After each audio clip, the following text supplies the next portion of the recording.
Good evening. It is Monday night. It's the Plastic Crack Podcast, or otherwise known as the show on the Monday night when nobody's got anything better to do.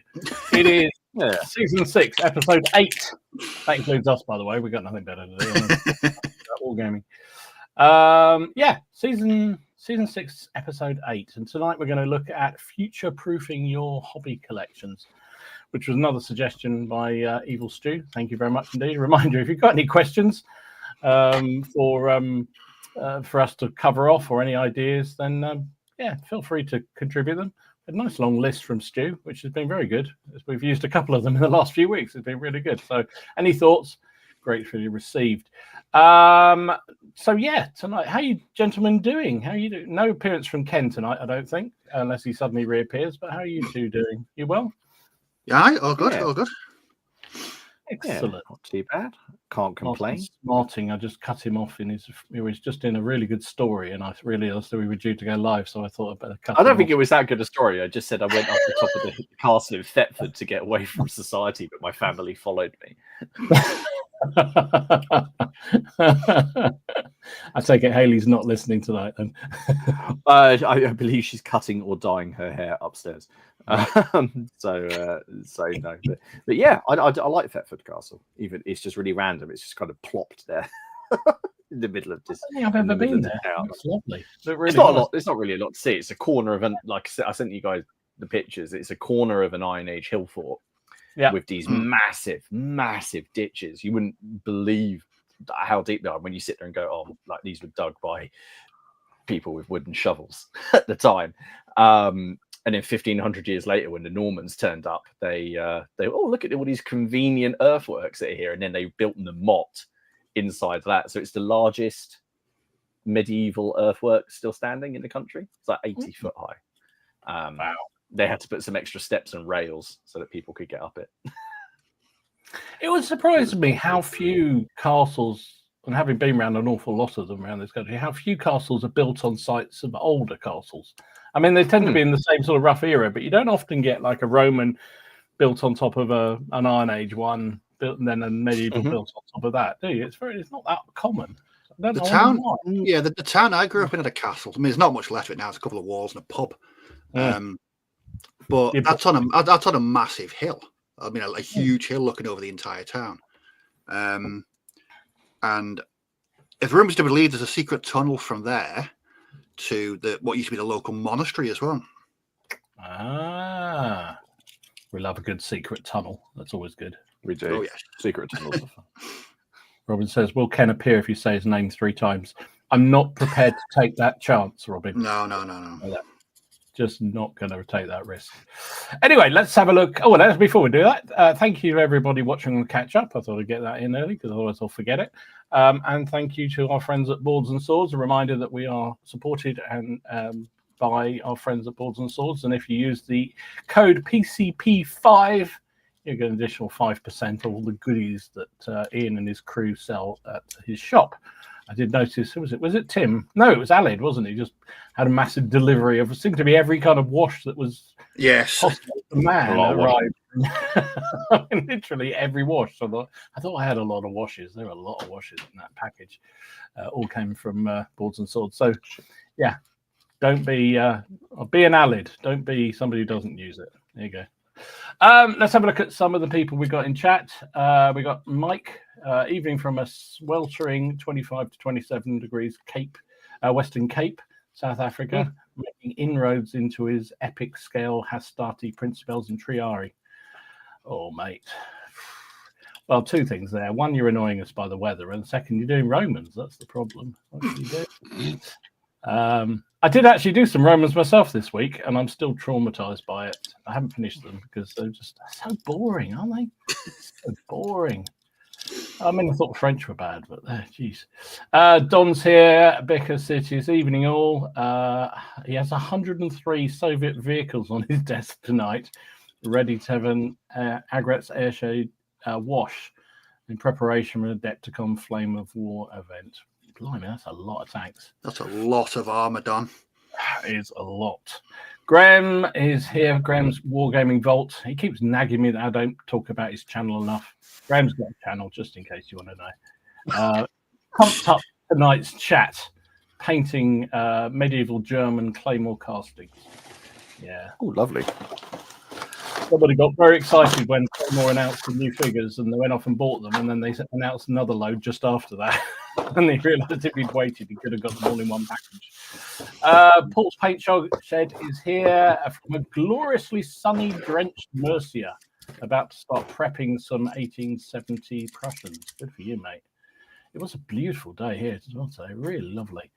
Pat says, evening, sunny day in southeast London. WSS again tonight. Wow. Right. Andrew is here. Chile, Germany. Various fantasy figures from various fantasy games tonight. Well, you could be very specific there, Andrew. Come on, mate. Rich, evening, folks. Getting some Jacobite Irish cavalry in tonight. Lionheart is here. Good evening, he says. Blitz is here. Evening, 6 degrees here. Painting some Hanoverian infantry. Blimey. I hope you got your thermals on for that. Carl is here. Evening, all English militia from the Blood and Plunder tonight. 999 Paden's here. Alid is here. Evening, watching as much as I can tonight while at work. I always love it when people watch at work. It just kind of, I don't know, something I just want to go, naughty. Martin, evening all. Booked my flights and tickets for Salute again. Very good. Well done, mate. Oh, yeah. That's coming out rather rapidly, isn't it? Rather. I must get myself sorted out on that. You coming down from that one, Martin? This year? Yeah. I'll be. I'll be going. I'll go. Yeah. Just I'll go again. I wasn't expecting it to be a hard question. There you go. I don't know. I was sitting there trying to think of something like more profound, but yes, I'll be there. Yes, you will be there. Yeah, I don't suppose you'll be coming down south, Steve. No, I've been in the office 2 times this year, so that's enough for me. Bloody hell! I know. 2 times, and it's only March. Blimey! I know. Grand Prego's here. Hello, Anthony. How you doing, mate? Craig is here. Hi, all. Says approaching 7 a.m. here in Tasmania. Cloudy and warm start to the day. Oof. Oh, lovely. Laser Pirate Painting. Good evening, all. Clear and chilly here. Got a nice bottle of vintage cider and painting some weird shit. Good stuff. You need the cider to be able to do that. Oh, the real Steve's here. Good. What's up? He says. Good stuff.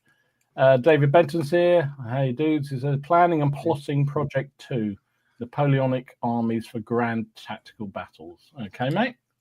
I presume 28mm, obviously. Neil is here. Evening, all painting some War of the Roses. Very good indeed. Hashtag I blame Martin for all that. Wargamer of Kent is here. Evening, all kit bashing some British infantry for Sicily and Italy after finishing off some Dark Age archers. Very good. David's here as well. Evening, all. Hope everyone's keeping well. Home for a change after several weeks working away. So trying to decide what hobby project to work on. Oh, I think we should all suggest something for David to work on. What do you reckon? Bit of turnip, Steve? Oh, yeah. Turnip 28. Can't go wrong. Always your go-to, isn't it? Yeah. Red Steph's here. Hello, mate. Steve Harbour. Evening. All painting Bavarians and checking a Bacchus order that arrived today. Good man. Daniel's here. Greetings from Los Angeles. Finally painted some of the epic scale Romans after a year of being intimidated by the giant Hannibal box I bought about a year ago. Yeah, I've got one on the shelf at the back there, and it keeps scaring me too. Yeah, we saw that at Salute, didn't we? It has nearly been a year. They previewed the Hannibal stuff at Salute, didn't they? They had elephants. Did you know that? You did. I didn't. I wish someone would have said. Dynamo Miniatures says, good evening, all. Everybody from a slowly thawing South Ontario. Yeah. Springing. Mortensen says, evening, all. Painting GW Men-at-Arms tonight, which is fun. Weather up here, dark, warm, and soggy. Good stuff. Sounds like one of these beers. You're right. Rich John is here. Evening all. Building a Churchill tank, plastic Churchill tank tonight. Yeah, good man. Oh, nice Is one. that a good one to do? Is that an easy one to do? I don't think I've ever made a Churchill. What though? Is the Warlord one? I presume so. I'm assuming so. I don't know. I've made one. It was see, the Churchill's such an iconic tank, though. It's just so nice to build. Craig's here. That was great. Again? You just put the turret on it, and it was. I had to resin one of those. It was great. You just put the turret on it. And it was done. It's perfect. That's my kind of modelling. I like that. That's good. This is a really nice model as well. Craig's here. He says, cup of tea in hand, ready for the stream. Leaf tea, of course. Oh, blimey, we're upgrading on the tea here. Bit of leaf tea, not your good old, not your PG tips or what's the other stuff? Yorkshire Thai Fu. Old School is here. Just got a huge box full of bases and trays from Tree Games. Got to paint some more Normans and base them up. Got to paint some more Normans. I can imagine Normans having a sort of moment. They're going to paint up Normans. Major Clang is here. Hi from Huddersfield. Spring is sprung. Time to monitor my main project as I'm painting along with my impossible project of 28mm Leipzig. Capes, Capes, I guess that is, Saxons, and some resin Grand Manor. I've rediscovered the resin Grand Manor stuff. I think that's really good. Simon's here as well. Evening all tonight. I'm sourcing out my Berlin units that have just arrived from Warlords. Talking about Warlords, somebody posted on the Warlord Facebook page, their Facebook page, which made me chuckle and wish I'd done it myself. Had actually done a chart of all the little slips and the names you get, from the different. Oh, yeah. Oh, yeah. Yeah. And they've actually sort of done a chart over the last however many years they've been collecting them all. I thought it was quite amusing. I wish I thought the same thing. I mean, yeah, just one of those things. Amuse me. Joseph's here. Good day from North Carolina. Sunny but cool. Working on bolt action British forces today. It's a lovely variety, isn't there? Lovely variety. Hang on, I seem to have got a duplicate. String 7 is here. Evening. Buying a Billy bookcase for my painted figures. Good That's show. an interesting Can't thing go to wrong do. with Billy. Yeah, good for you. Shell Shock Scenics is ill. Evening all. David's here. Where are we? Oh God. Furby Viking. Evening all. He says. Dutch Army Painter is here. Good evening from Netherlands. Good stuff. Hello, mate. Marky Sparky's here. Carsten is here. Oh, blimey. I think I've been too slow. There's getting more and more people joining. I'm taking time to go through this. Who else we got? Nathan's here. Good evening. Ian's here.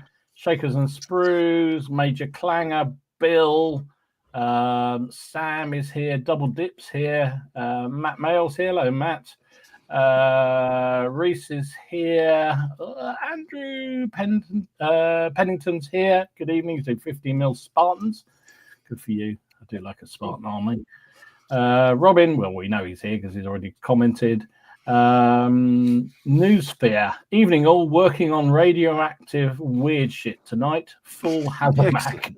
Good stuff. That's what we like to hear, yeah. I mean, come in hard with the weird shit.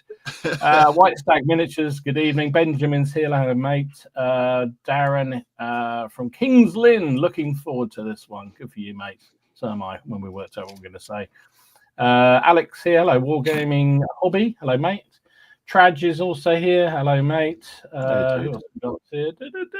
Louis Baby has arrived. Good stuff, we can start now. Dermot's here. Dermot from a mostly moist Derry. Ed is here. Evening all from a fresh and sunny Cardiff. Painting some pics. Nice. Good stuff. Andrew's here. The variety of people painting is extraordinary, isn't it? It's great. Sam's here. Hobby Spots New Zealand. I wonder where he's from. Oh, yeah, New Zealand. 9 a.m. here, 28 degrees yesterday and 10 today. That's extremely different, isn't it? Wow. Gabs Gaming, hello, mate. He's in Bexhill on Sea, painting a 28mm ruined timber-framed building. Andy Shocker is here. He's also going to salute. Louis. Oh, I said no. Lupus is here. Hello, mate. Haven't seen you on the stream for a while. Sam is here. He says he grew up in a village close to Castle Acre. Acre is awesome. Castle Acre is absolutely. Oh, Rising. Castle Rising. Well, he said Acre, and then he talked about Castle Rising. I don't know. Are they close by? Yeah. Must be close by. Yeah. They're just all in Norfolk. All in Norfolk. Jonathan's here. First time watching PCP while painting a couple of 172nd Puma armored cars. Welcome, mate. Nice. Hello. Welcome. We've done that one. Oh my goodness, I'm jumping to the bottom. Andy's here. Friends of General Haig. Hello, mate. Mike Schubert's here. Frank's Miniatures is here. And I think I've gone right to the bottom. Right. Okay. Oh, and then Nick Games just popped in at the bottom. There you go. Welcome, everybody. We've been through everything. We've got a bit of a weather forecast, which is always good. It is getting cold, but it was a beautiful day here. I don't know about anybody else's. What was it like up north, Steve? Was it lovely today? No, grey and miserable. Oh, really? Yes. Oh, blimey. That was it. We had our summer. Summer week. Came and went. Yeah, that was a lot. We had a bit of sunshine last week, so we got the deck chairs out, got the barbecues out. It was a great day. That's the summer over and done with. Does anybody still do their little handkerchiefs with knots in them, put them on their heads, so like they used to? What, the Gumbies from Monty Python? The Gumbies, exactly. Right, what have we been up to then? You're both looking down. I don't know who to start with. Let's start with Martin. Don't look him. Oh, bugger. Yeah. What have I been doing? I've done quite a lot actually in the last week. I had one of those sort of weeks where everything sort of coalesced. Nice. And you're like, oh, stuff just went on the table. So first thing, the store reopened, and I'm nearly out of stock of everything. It's mental. I have deeply upset the people at the post office today. I think I just turned up. I'd done absolutely as much as possible to make it painless. But there were people who were very unhappy, especially the people behind me in the queue. I was there like really early as well, so I thought if I get rid of it really early, I'll tell you what, if it's anything like my local post office, just taking a letter in annoys the I mean, I don't know what they expect you to do, but they just seem to get very angry whenever you try and use their service. I took in 40 box, large letter boxes, but they're already pre labeled up. They just need scanning. Yeah, because then that tells the system. So they went. So that was ace. That was really cool. So thank you very much. It's still actually, yeah. I mean, I say it's nearly sold out. It's not completely sold out. So if anyone wants to go and have a look, they can. What else have we been doing? Shameless, isn't it? Shameless. What a shill. What a shill. Speaking of shill, you can find all of our channel links down below. Yes, you can. Today, you can also find a link to the Facebook group. Click away. Other things we've been doing. We sent the survey out, or I sent the survey out rather today, didn't I? This is for next week's stream. So this is our. And I would just remind everyone that we disassociate ourselves from it entirely because we had nothing to do with it. It was entirely Martin. He went off-piste. He went rogue. All I did was get the questions from last year. That's all I did. Exactly. And then I got all these people going, "You didn't do this, though. I didn't do it before. Stick that in your pipe and smoke it." It's a bit of fun, and we'll be going through the results next week. So I've just posted the link in the chat. Hopefully that takes you to it. I think last time I checked, we've had over 100 responses so far. Last time we had 150 odd. So if we can beat that would be amazing. There's some vaguely sensible questions. There's no sensible questions. And yes, a lot of the questions you can only give one answer because we don't do fence sitting. No, we don't do fence sitting. Shit or get off the pot. That's you can skip the questions down below. There's an arrow. If you don't want to answer, skip it. So it'll be a laugh. It always is. It's always good. A bit of good fun to go through. So done that. But on the actual sort of gaming and painting side, I played my first game of Midgard with Robin, which there's a little shot. So this is sort of the middle of the battle. As the believe it or not, there are two armies there. They're just kind of smushed at the moment as all hell broke loose. I just like that picture because of the Draco standards that are above them. Wow. So we played a scaled down. It was 200. We played a 200-point game as a learning game rather than the sort of the normal 300 points, because I find as well, if you're filming things for a battle report, it's easier if there's less stuff on the table when you're learning. So I really enjoyed it. Bloody good fun. There's a couple of things that it took me a while to sort of get my head around, but I think that's just because there was very specific game specific criteria for things to happen, and it works a little bit differently to other games. But I was very pleased to the point where I had to message James halfway through to say, do I get reputation for this, because I can't find it anywhere in your book? And then he replied and essentially said, I'm not sure. And then I think the consensus was no, but we had applied some reputation for it because we felt the situation sort of deserved it. So that was really, really good. So that's going to be out on the channel in a few weeks. And then those of you who are into your black metal will probably appreciate Robin's commander names for his army of Sanctions. So that was really, really good fun. Over on the channel in a couple of weeks. Then I finally got these guys actually sort of set up and took some photos with them. This is all the sort of civic division that I painted up the other week, but I hadn't been able to sort of get the photos set up out, so I thought I'd just throw in this picture of them all lined up because it was fun. I think I spent longer doing the setup for this than I've set up for some battles. But yeah. It was good fun. So there's a video coming out on them, which is nearly edited as well. The Midgard thing is again edited.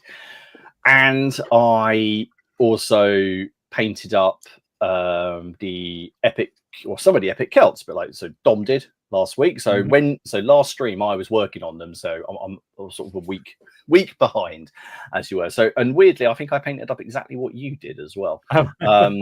So I done, the first 3 bases of the Gazzetti, the Fanatics, because you need obviously double the amount. You need 6 bases for a unit rather than 3, because they're all war bands, so you need to paint twice as much. Although I'm going to be getting around it in the same way I did last time, which is by only painting, because you'd need to do 12 stands, right? I'm going to do 9 and then put skirmishers in front of the last on the front rank. So then you can use those bases elsewhere to make larger units. So I painted those. I did the chariots, which were fun. Did you cut the bases off like I suggested? No, because the legs are so spindly without buggering it up. And I've got some really, really sharp scalpels and jewelry saws. And I thought in the end, I just thought, do you know what? I'm going to paint them dark and just say it's their shadows. Yeah, that's what I did in the end, just paint them dark. But I can't. That's good to know, because I was thinking about with mine. I thought, I should chop them off. You could potentially file them if you could be bothered to sit there and just use an emery board or a file or whatever and just file them down. But ultimately, I think once they're on the chariot, you're not going to really see them or sort of care that much. So I've done those. I say though, the weird thing, like I messaged you about this, is the basing, because Warlord has them based the other way around. So the if you see here, I mean, I know you can't really see the bases, but I've got the long edge. These are positioned lengthways, whereas the bases are widthways so the long edge is at the front, and that's so it more or less conforms to what they consider Which makes sense, because it conforms to the standard unit. It does, but the back of the chariot is hanging off the back of the base. So what I'm more tempted to do is you can get blank 2 of these base types is equal to 1 stand. So I'm just tempted to make some blank bases and just put them in between them and just have like a bit of scenery on them. That's all. I'm just more tempted to do that because I think they would just ping off everywhere. Then I created a little command stand with her. You chucked her in a chariot, didn't you? I did. Yeah. So I bunged her on a base. I love the guy with the horn, the cornican, because he's fantastic. His cheeks are actually puffed out. Like that's such deep. Yeah, I didn't realise until I actually undercoated him and put the first sort of wash on his face that they were actually puffed out. So I sat there with my teeny weeny little brush going, I'm going to highlight his cheeks. Try and get those. And I thought, I don't know why I did this. I thought I'd do it. I went stripy on the trousers.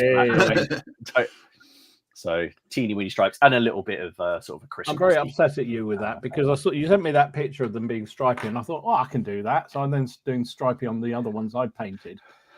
After about 15 goes of correcting them each way, one time doing the red stripe and then it's too much onto the other and then go back the other. I just painted them one colour. It was far so your name was Dirt. I did. I thought of a couple of ways to make it easier. But I don't know. I've got to try and work on it, see if it really does work, and then I'll let you know. Right. But yeah, that's what I've been up to in terms of gaming. So I've got the Celt video coming out, which is mostly edited. I've got the Midgard game coming out, which is actually probably not even half edited, and then I've got the Commoners video, which is nearly edited. So it's been a bit busy. And then all the Ragged Staff stuff as well. Blimey. Very nice indeed, mate. Very nice indeed. Please. What about you, Steve? What have you been up to, buddy? Have you actually got off the computer and... I had a couple of nights. I had a couple of nights of actual doing some hobby stuff. I'm still playing... Vimto and Glue, hey? Yes, Sniper Elite Resistance. I know I said this last week, but if you get a chance to play it, just play it. It's just a fantastic game. Brilliant level, starting off at the edge of a ruined, bombed French village and then ending it in an underground chemical facility. It was just, honestly, I think it took me about 4 hours to do the entire level. Just a brilliant game. Right, yeah, I've actually been doing stuff. Did I upload them? Really? Right, my mate surprised me verily last week because he painted something that's not bolt action. Oh, I know. He's been working on his fantasy army. He's doing a human Oathmark army. But I hadn't seen any progress on it. So out of nowhere, he's finished a bunch of units. So I thought, I'm gonna crack on. So I've been I'm multi-basing all my skeletons with the separate feet. Them ones. Well, I actually finished the army. Well, not finished the army, but that's everything multi-based. Oh, cool. Awesome. So it's a bit at the moment. It's not. I don't think there's enough for a game of Midgard. Yes, there is. Small size unit. Yeah, that should be. Yes. Fine. How many units have you got? So there's two skirmishing archers, 4 units of sort of just regular infantry. There's a chariot. A unit of heavy cavalry, and I need some more heroes for Midgard. I've only got the one chap at the moment, and a giant, great big bird. If you do just one more hero, or just make the big bird a hero, which you can do if it's fantasy, then that's more than enough. In our game, each of us had 2 heroes. I had 8 things total, including 2 heroes, so 6 units, 2 heroes. All right, I can do that. But, yeah. Is that a tactical flamingo? Especially just that what? A tactical flamingo. That's what happens when that's Emu. His life took a rather strange turn when Rod Hull passed on. So he's but I enjoyed that. So there's the basing. That basing takes so long; it's ridiculous. Awesome. But it took me an entire night. But that's everything I've done so far for my skeletons is multi-based. Vikings. I've got 2, 3. If I'm running it with two heroes like you suggest, I've got probably another 2 to 3 units to go. But yeah, he surprised me. What I actually did as well, I bought Dragon Rampant.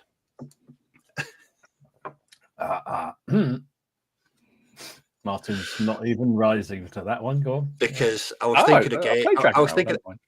I was thinking of games that we could use with the sort of the relatively small armies we got. So it's going to work for Dragon Rampant and Erewhon at the moment, but a bit of housekeeping because mine are multi-based and his aren't.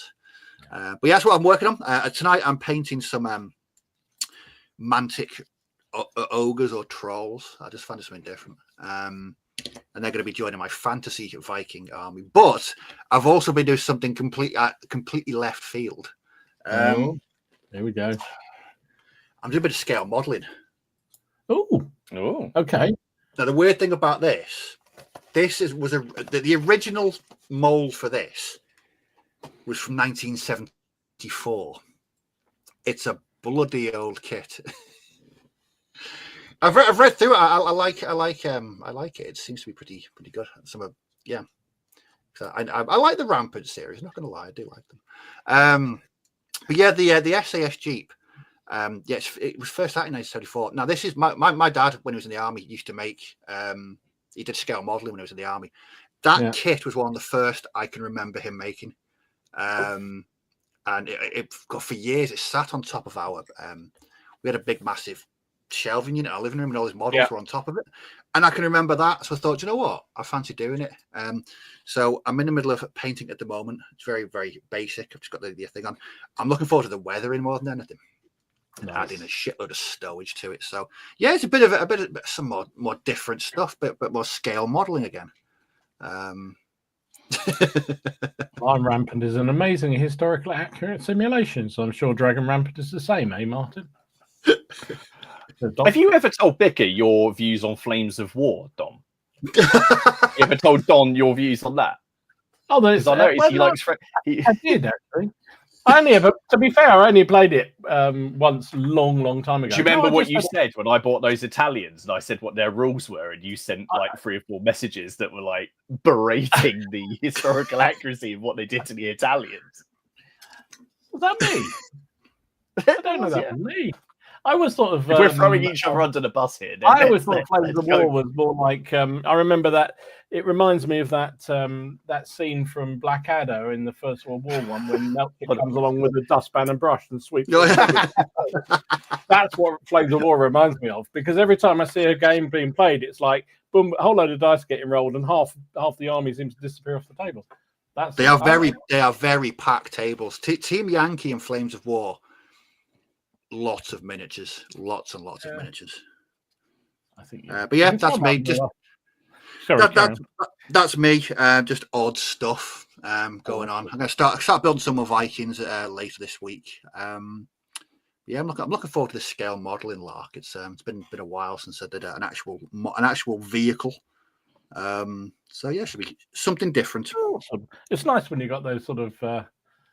Kind of things that throw you back to memories. Oh God, yeah. I was seeing that again. I was like, wow, this is like a part of my childhood. This. Every time my godfather, when I was younger, used to give me scale models every so often. Made up. He'd assemble them and everything else. And so I had the same sort of thing. Because I can remember one time it was which was the armored car? What's the British armored car from the Second World War? Which had a completely open turret. Is it Hummel? Something like that? Oh, no, it was the Indian pattern carrier. That's got an open turret.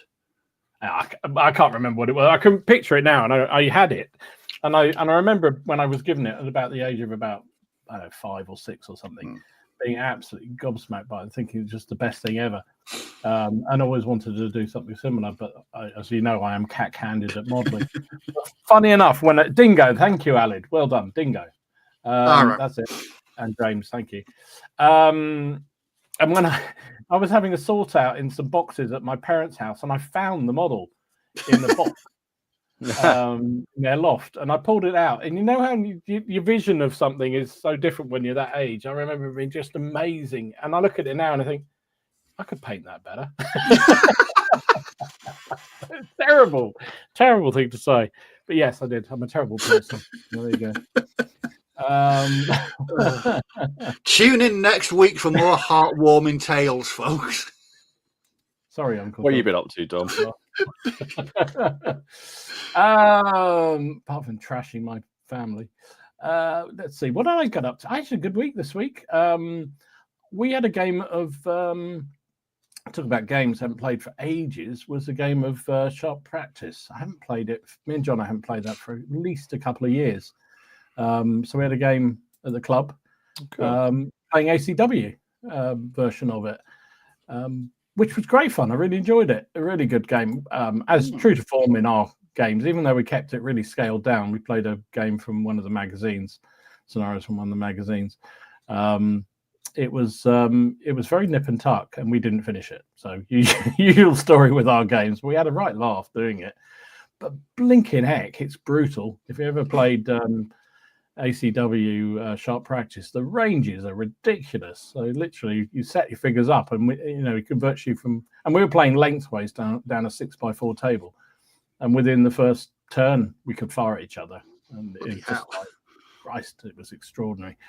So that was fun, but it was good fun to play. I have videoed it. I will try and edit it into some form of video, even though I know it doesn't tend to get watched that much and it'll be quite long, but we enjoyed ourselves immensely. Painting wise, what did I get up to? Well, bizarrely, I was planning, this wasn't what I was planning to do this week, but I ended up doing another load of War of the Roses. I don't know why, but I did. So these are part of that, because I've been fiddling around with the different kits and different sculpts and what have you. So these are a mixture of War Games Atlantic figures, but also some of those still fist dollies that I picked up. Yeah, with arms from Perry's and War Games Atlantic, just to see what they came out like, just to see something different, really. So that's just another retinue unit, nondescript bow and bill kind of idea. Also, a couple of Perrys in there as well, obviously. Blessed Perrys, obviously, in there. So did them. Greystoke? It is. It is Greystoke. Yes, it is. Yes. I knew you'd recognise it. It doesn't matter what flag I put up, you'll recognise it. I like his flag. It's quite different from a lot of the War Roses stuff. There's it's just a bit different. Yeah. I thought so. That's why I usually just try and do something a bit more obscure now for the retinues. And then I did another one because I just thought, sod it, I was on a roll. So this is another unit. These are just supposed to be like an upgraded Bill unit, so Men at Arms and Bill. Again, mixture of Perry's, Steel Fist, and War Games Atlantic. So yeah, just fiddling around really, just getting them done. So that was that. So it was enjoyable. And I really didn't mean to get on with more Hannibal epics, but I did manage to do a few more. Just did some more Celtic skirmishers, some bowmen and some javelinmen. But I've been working on the Romans, and they're boring the bejesus out of me. So I must go back to the Gauls or something sensible like the Carthaginians to keep me going again. But it's nice to get a few more done. So there's some more done, finished, finito, and they're so easy to paint. So I should really do more of them. And then the reason why I bought those dollies from Steel Fist was I liked these looter set that they were selling. Oh yeah, and it's a bit of an evangelical priest, isn't he? Yeah, a priest with his prayer books, kind of casting. I don't know what he's doing, but then the three looters as well, which I thought were great fun to do. So I just thought I'd paint them up, which was my whole excuse for placing the order. And then I did some fencing. Where's that gone? There you go. Nice. Which was kind of fun. These are Grand Manor resin. Oh, the Grand Manor. Yeah, they're all resin. And I've kind of just enjoyed doing it. I've kind of really enjoyed doing the odd bit of terrain here and there just to break things up and be a bit of variety in my painting queue. And then I thought I really ought to get back to some Ottomans, so I did a unit of Ottomans. There you go. So these are my kind of attempt at, they're a bit of kit bashed from various kits, but they're sort of supposed to be Bosnian frontier troops that were used by the Ottomans. It's kind of what they're supposed to be. Nice. They sort of look like the illustrations I've seen, so I'm reasonably happy, but they were kind of fun to do. again, fairly colourful, mainly from the War Games Atlantic Afghan box set. That's the most bits from them. So yeah, that's what I've been up to. Been variety is the spice. Very of life. eclectic, Dom. Very eclectic. It's definitely been like that for the last most of this year. To be fair, it just seems to be the way it's been. But hey, variety keeps you going, doesn't it, Steve? It's like your beer drinking. It really does. Right. Let us get on to some of the subject tonight. So, as I say, tonight, I thought we would get on to talking about a bit of future-proofing of your collection and your hobby. So, again, this was a question that came in from Evil Stew. He suggested it was a good idea to discuss, kind of how you get about it, whether you think about that kind of element of the hobby, and various angles around this, which I thought was a real cool one. So a reminder, if you've got any suggestions, ping them over to us on the email down below, the plastic, whatever it is. I can't remember what it is, at gmail.com. The theplasticcrackpodcast@gmail.com. That's the one. Or send it, post it up on the Facebook page. Again, the link's down below if you want to join the community. Because we're always up for ideas that people think of for us to talk about each week. So I thought future-proofing was there are a couple of angles to this, which I wanted to discuss. So the first one I was thinking about was when you're building your figures, when you're building your projects, your armies, do you think in advance about how they might work for other rule systems that might come in later, or different versions of the game that you're playing? So, for instance, Steve, if you're doing a bolt action army, are you always thinking that might be useful? I can make sure this is applicable for chain of command or anything else that might come in the future that's Second World related. More recently, yeah. More recently, I have, yes. Especially with games like say Bolt Action, Chain of Command, yeah, Operation Squad as well.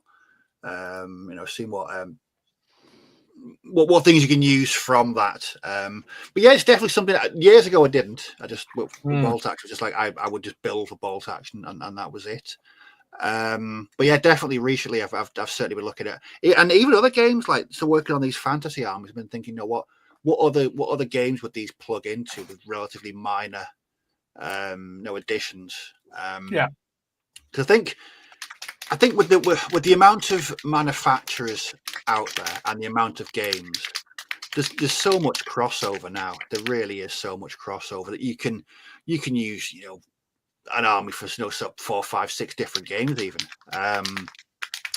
But yeah, it's something that I definitely, like I said, years ago wasn't so prevalent. But recently, yeah, something I always think of now when I'm working on stuff. It's weird, isn't it? Because I think I mentioned this a couple of weeks ago. We were talking about something similar. When I started out in the hobby, it seemed like every time a new rule set was brought out, there'd be a change in the basing system.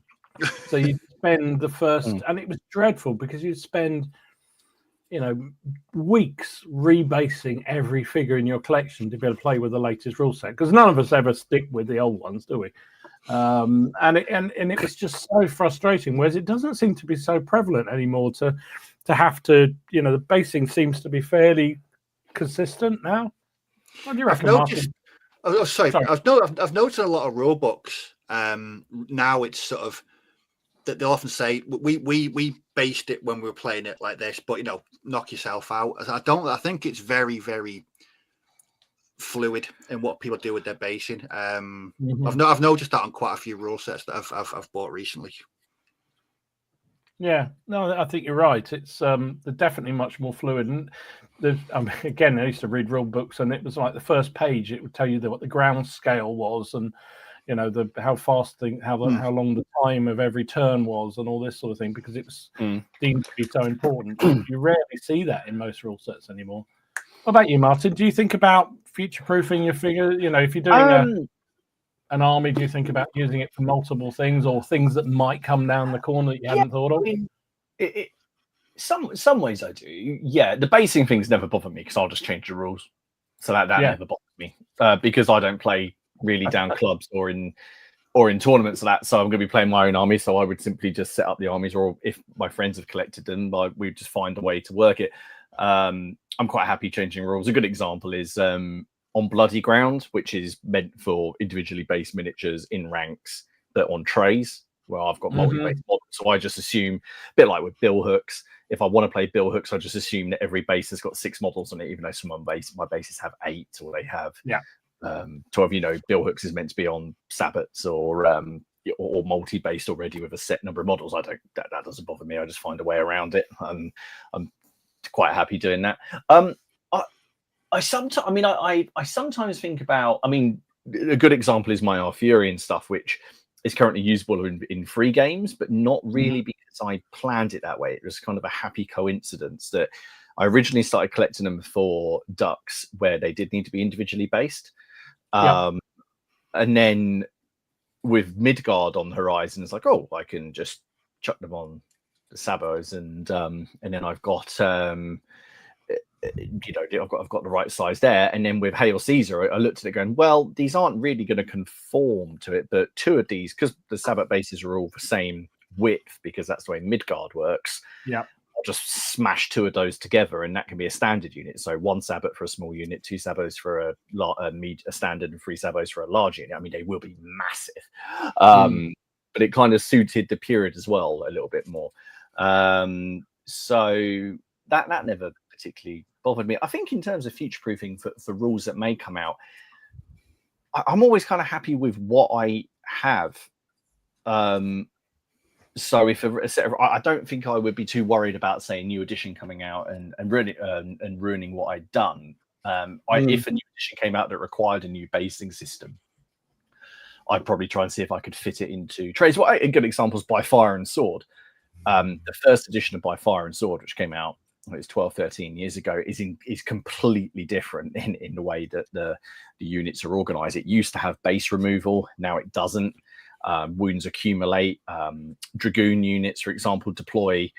They're formed into trays, so when they're mounted, the horse units are at the front, and then the horse bases are at the front, and you flip them to behind if the dragoons are on foot.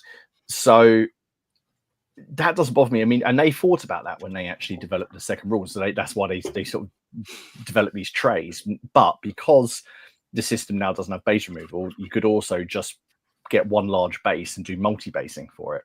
And some people they've got these beautiful looking multi-bases. Now, part of me would quite like to rip all 300 miniatures off their bases and do really nice big multi-bases, but no, I think just chucking them in some trays. And then reality, you need to use the trays.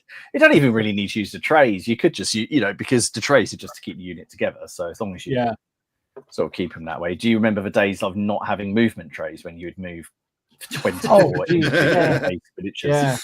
Yeah. And I remember somebody coming down the club once I was a member of and having made some nice, I think they were just cardboard, but he put them underneath and then blue tack them on with a bit of terrain around them. And I thought, why didn't we think of that? That's so much easier. Yeah, when we played Warhammer Fantasy Battle, we didn't use movement trays. It was just tedious. My guy that I regularly played at Warhammer Fantasy had a Chaos Warrior army, and he basically deployed one massive unit. It had about 50 Chaos Warriors in it. And they're all, I don't know if you remember them, they're all a bit sort of forward heavy, so we had to, we'd put like a little Hornby hobby bush in front of them to stop them tipping over. But yeah, I don't think I ever actively sat down and thought I'm gonna future, but maybe it's something I need to think about a little bit more. Anything I have done is just kind of it's been like a happy coincidence. What about with you, because you're big into your skirmish or small scale games? Do you think about future proofing it that way, that the figures? I mean, you talked about it a bit with the Dux Britannia and what have you, and multi-based figures versus singles. But I mean, do you keep that in your memory, or think, I'll just keep it so I could possibly flick them out and use them for skirmish rules rather than the larger? Or do you want to keep them separate and have a different set of troops? If I was if I was doing Midgard, right, for example, if I was doing Midgard from scratch now, and I'm going to do a fantasy army for Midgard, I'm going to multi-base it. I'm not going to. I've sat here thinking about it, going, will I make it so? Will I use Sabos? And then I could use it for Age of Sigmar and that. And then I sat there, or another fantasy game, and I sat there and I thought about it. I go, right, okay, am I gonna? I, as we know, I like my basing. I like to create these diorama bases, and I like the idea of that more than potentially playing 1 or 2 games of another system that may come out or that I may want to play. I think I would just collect something else for that. But if I've got something that can be used in a game that's coming out, then I will happily put it in Sabos or trays. But if I'm going to do something, design a army specifically for a game, I tend to want to do it for that game. And if I can use it for something else, then that's a happy coincidence. You know, so a lot of my stuff is designed for Hail Caesar, and to use it for things like, never mind the bill hooks or I don't know, to the strongest or whatever. You just have to assume that there are a certain number of models or miniatures per base, so it requires some sort of more effort on my part, but I'm happy to do that. What about you? What's your sort of, do you think about it? Funny enough, I kind of almost went the other way around, I guess, with a lot of it. Is that my American War of Independence figures, 28 mils that I built, I started with skirmish in mind, and playing sharp practice or muskets and tomahawks or something similar. And then suddenly realized, actually, we've built so many figures like that, we've almost got enough to do black powder. And then it suddenly morphed into black powder. So I wouldn't say that was future proofing, and it certainly wasn't necessarily. I think it was in the back of my head I might do something like that. But I think also increasingly I've got to the point. So the sharp practice we played on Friday, I have no single-based American Civil War figures at all. They're all multi-based because predominantly we'll play black powder or Pickett's Charge or something with them. And so I didn't have any. And at the end of the game, we had a lot of fun. And I thought, you know what, I really ought to do some single-based figures. But because I've got lots of them, it wouldn't be an issue. So I don't know. It's an odd one. I can't say I necessarily think about it. I'm less concerned these days about rules changing significantly enough that I would have to go ripping things off bases and what have you. And I think, as you've said and other people have said in the chat, you can start combining. So the classic Midgard, what is it, 120 centimeters, 120 millimeters wide. That's 3 of 4x4s that we would lose for black powder or Hail Caesar. So it's very easy just to make up a unit, and it becomes future-proofed in that way to play that. Now, if somebody came out with a completely different ruling, basing situation or a completely different way of using the figures, I think I'd just adapt. I'm not so precious about it as I was. I mean, it got me thinking. Funny enough, I was talking with one of my mates, Paul, who I game with a lot, and down the club, and we were talking about this new Japanese supplement coming out for pike and shot, and he was speculating how they might base things, because he said, "Oh, well, what if they go the pike and shot route of having the Asagaro with spears and other hand-to-hand weapons mixed in with sleeves of archers or bow or arquebusiers, like you get in the pike and shot." And it never even occurred to me. And I'm thinking, well, if I was to build that, I'd build them as separate figures. And now I'm thinking, well, if I did, then should I wait and see what the rules are like? So that's kind of things you suddenly start thinking about, because it'd be the same if somebody came out with a new War of the Roses rule set, and they suddenly changed the whole setup and said, no, you're not having combined units anymore. It's all about, blocks of billmen and then bowmen. And would I bother to rip everything apart? Absolutely not. Well, no, but part of that comes into, I mean, I can understand why some people, I want my bases just to have bow or just to have bill. But if you've got a couple of bowmen on there, does it matter? You're represent this one. It's an abstract game anyway, and specifically talking about Hail Caesar, that whole system is very abstract. You know, that unit represents 500 guys. Yeah, it might be someone picked up a bow or you know, my Romans, they got some of my guys are sort of at the back with slings, like popping things over, or you got, you know.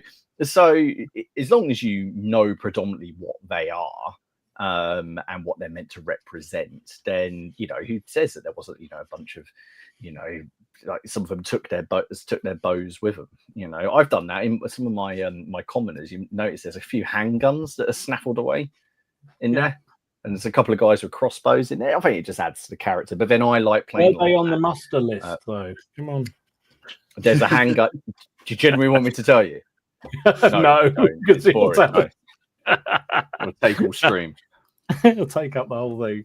No, I think you're right. I mean, I think at the end of the day, again, I think that's one of those things that I feel has improved a lot within the hobby, and I'm sure some areas and some clubs are different, but I always feel that nowadays people seem to be much more relaxed about what a unit represents. Again, I can remember starting out in going to clubs, and it's like it has to look exactly what they're supposed to be, and if you got the wrong troops, then you can't use them, or it becomes you know, you have to fight them as they are. So the fact you've got slingers in the back rank, that's what they're equipped with, so they can't do anything from there. So tough titties.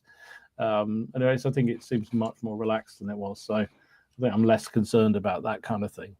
I used to be like, I would just base for the game I was playing. Whereas now, I'm like Mark. Now I don't play at clubs. Yeah, so I play with my regular gaming mate. Very relaxed.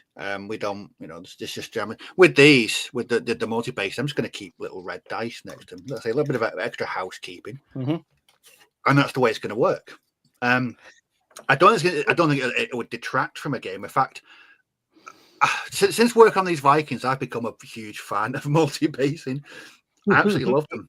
I just think they look better on bigger bases, and it just looks more realistic, and they're easy to move around. So rather than moving 10 individual figures, you're moving, you know, one big base. Going back to Warhammer Fantasy Battle, Martin, my mate he ran Bretonians, and he had that wedge of knights. Oh God, moving that and making sure I was like, God, yeah. There were times I wouldn't even do that formation just because it was easy. It was like, Matt says I played Age of Sigma a couple of years back with 60 zombies and 40 skeletons individually based. I had a backache for weeks after moving around. God, no, the thought of that. No. Awesome.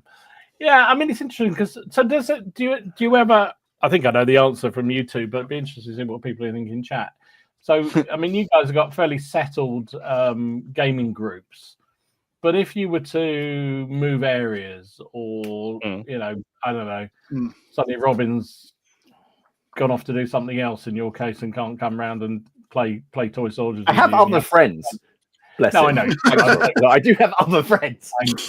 I'm sure he does as well. But if you've, you know, things change and the situation changes, and you have to find different, players to play with. Do you worry about that? The fact that you kind of all very fixed in the way you want to play, and no, I'll make them play my way. You'll make them change. They're my toys. I'll present them with, here's all my armies. You can come round and use them, and we'll figure out a way. And I based these before I knew you. Ergo, they win and you don't. So. I would. But that's a certain degree of future proofing, right? Isn't it? If you build both forces. Oh yeah, then that's I guess because then there's always an opponent. There's always someone. Well, I'll give you a good example. I haven't played an ECW game for bloody ages because Miller's not been around and it's not been convenient to play one. So I haven't got an opponent for the ECW at the moment because someone, Matt, got rid of all their ECW stuff, and Robin's been too lazy to build a 28mm army. I don't want to build another. So I built. I built the one army, but Miller actually, I don't know if you remember, he sent that to me as a gift, the King and Country set. So I built that very much with a sort of, it was a real big learning experience for me about the ECW. I had a very basic knowledge of it, from a history side of things. And at the moment, I haven't got an opponent for it. So I don't play nearly as much of it as I would like, because I haven't got anyone around here who's got an army. There you go. But that one was because I was like, oh, my opponent has got this, but because he's not around at the minute, I haven't got anyone to play with around here. So if and I don't have enough to split it, because the argument would be, oh, you could just split it into 2 small armies because they basically look the same. But I haven't even got enough to do that. I've got 4 battalion, 1 cavalry, 3 infantry, so there's not really a good sort of split there. It doesn't really work. What does he say? So you have an ECW army because it was a gift. My birthday is in May.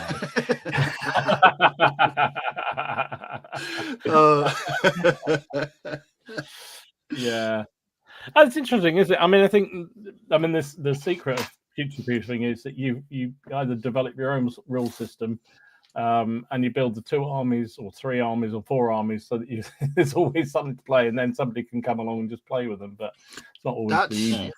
That's what I've done. I mean, I've got enough bolt action armies to teach people to play bolt action, or I can have games against my mate. Blood Bowl teams. I've got 3 or 4 Blood Bowl teams ready to go, so I can play that when I want. Or if I want to teach somebody. Although I did try and teach my best mate, and he didn't get past the first half, and I was most annoyed by this turn of events. I think he just wanted to play X-Wing instead, and opening him up to the world of Blood Bowl was too much for him, and he blew his mind. Yeah. But yeah, so and then skirmish games like certain games about weirdos and the Doomed. In fact, I think I could say, sorry, but off the back of that in fact, all of the games that I previously would play, because that was what the people in the area were playing, let's do bolt. I've got a bolt action army. I can't play bolt action because I've got 1 army, so I can't play that against anyone. I've got a Dark Elf army, but no one really plays Old World around here, and I don't particularly have a burning desire to play Old World. I'm just looking around at what other Star Wars. I've got a Star Wars Legion droid army. I was looking at I've got the clones, but I can't be bothered to paint them up, just so I can maybe have a game once a year or something like that. Because these were things that I collected because other people were doing it. But this was way back before I sort of changed to the way that I've been doing things for the last 3 or 4 years. Of having big idea projects, where I can just build anything. I guess that's why games like Midgard, which are sort of and other systems which are sort of agnostic on the I could bring an army of Minotaurs, and Dom, you could bring some Arthurians along, and we just say they're a human nation, and you can have a game. So that's Oathmark's very similar to that, isn't it? Some of them would never talk to me again, but yeah, I could do. Yeah. Matt says his ECWs are still sitting in a box since he played Miller at Crackon. Jeez. It's a lot to answer for, that boy. He does. But that was the game, wasn't it, where they both set up a game to play with that massive castle, didn't they? And then they both got there and suddenly thought, did we agree to scale? One opening up having 15 mil and the other have 28 mil. That would have been hilarious. I'll tell you what, that's just reminded me. Little bit off topic. I was this lad at work is going to Nottingham today to see Notts Forest v Ipswich. So he was like, "Oh, do you know any good pubs in Nottingham?" So I was like, "Oh, yeah, go to your trip to Jerusalem." And so I got the photos out from Ken's stag do. So I scrolled through and I was like, yeah, bearing in mind that this kid's like 18, and I was like, yeah, it's worth a trip. And then I said, although you might prefer the German beer bar. So then I scrolled to the German beer bar and I started going through the photos from the German beer bar, and I found the one where I made Ken go and get the dustpan and brush because he smashed all those glasses. So I made him be a gentleman and not like because he was going to make the waitresses, the barman do it, weren't he? So I told him to go and get the that was when he was climbing on the table, wasn't it? And he kept falling off. That's when he was rolling around on his back like a turtle that couldn't get up. Yeah. It was quite amusing. Sorry, off topic. But very funny all the time. So another thing I want to talk about on future proofing before we talk about some of the we'll do some news and then we'll do some of the comments other people have had because there's been some good things on this. Is there a period or an army that you think is the most future proof for the next 20 years? You could pretty much guarantee you'll get a game with and play with. If you have one of your forces, one of your armies, what would it be? I think for me, it's not one that I own, but if it just goes through the different wargaming groups on Facebook that I peruse or frequent, I think Napoleonics you're going to be safe with Napoleonics for the next 5 million years probably. Yeah, I'd say German World War II. Yeah. There's so many. I'd say any World War II. There's very few. If you were saying 28mm, most 28mm World War II games are individually based. I can't think of one that's multi-based. I know you can, but most of them, and most people would individually base at 28mm for World War II. Yes. When you do things like O Group and stuff like that, and Flames of War, obviously you're going down in scales. You can play them at 28, but out of my personal collection, probably my War of the Roses, I would say, because I think that the way the Wars of the Roses was fought, it kind of dictates a certain